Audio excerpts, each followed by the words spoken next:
एक छोटे से कमरे में तादाद से ज्यादा लोग, शावर देने के नाम पर इन लोगों पर पेस्टिसाइड का छिड़काव। इस तरह इस गैस चेंबर में ना जाने कितने लोगों का दम घुट गया। ऐसी ही किसी दूसरी जगह पर लोगों का ग्रुप खतरनाक मेडिकल टेस्ट के हवाले कर दिया गया।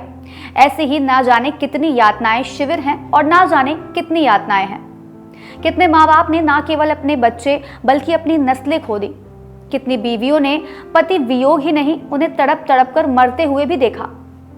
यानी मैं जिस घटना का जिक्र कर रही हूं वो काफी दर्दनाक था।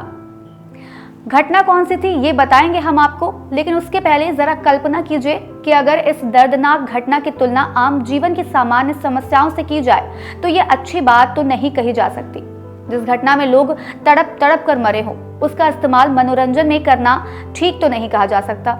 दरअसल समय के साथ घाव तो भर जाते हैं, फिर भी दिल के किसी कोने में ताज़िंदगी सिहरन बनी रहती है।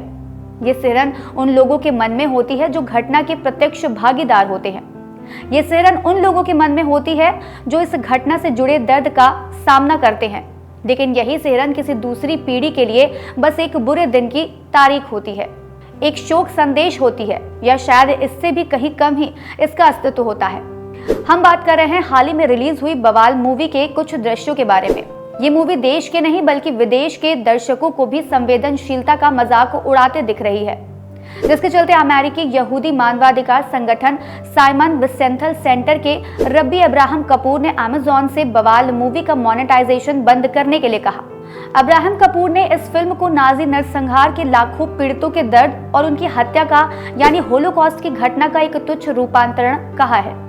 पहले जरा होलोकॉस्ट की घटना का दृश्य समझते हैं, जिसने न केवल लाखों लोगों की जान ली बल्कि मानवाधिकारों के हनन का एक विभत्स उदाहरण भी पेश किया। दरअसल होलोकॉस्ट एडोल्फ हिटलर के नाजी शासन के दौरान चलाया गया था, जिसमें सरकार की ओर से यूरोपीय यहूदियों समेत लगभग 6 मिलियन लोगों के उत्पीड़न और हत्या को अंजाम दिया गया था। इस आग में यहूदियों के अलावा होमोसेक्सुअल, जिप्सीज, विकलांग और पोल्स लोग भी भस्म हुए थे।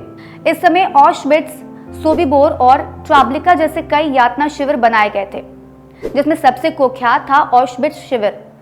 इन सारे शिविर में गैस चेंबर बनाए गए। इस छोटी सी जगह में तादाद से ज्यादा लोगों को एक साथ ले जाया जाता था। उनसे कहा जाता था कि उन्हें शावर दिया जा रहा है, लेकिन धोखे से उनके ऊपर कीटनाशक छिड़क दिया जाता था। एक बार जब पीड़ित गैस चेंबर के अंदर थे तो दरवाजों को सील कर दिया गया था, जिसके बाद रोशनदान और दूसरी खुली जगह से जाइक्लोन बी नाम का साइनाइड कीटनाशक चैम्बर में छोड़ दिया गया।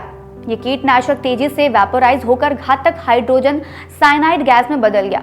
इस गैस ने लोगों के श्वसन तंत्र पर हमला किया, जिससे उनका दम घुट गया। कई बार सामूहिक गोलीबारी की जाती थी। लोगों को उतना ही खाना दिया जाता था जितने में वह जिंदा रह सके।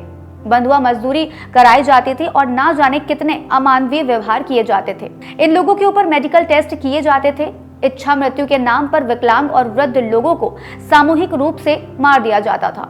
इतने भयावह सीन के साथ ये मानव इतिहास की सबसे दुखद घटनाओं में से एक बन गई थी। अब इस नरसंहार से जुड़े कुछ पहलुओं को बवाल मूवी में संवाद और सपने के तौर पर इस्तेमाल किया गया है।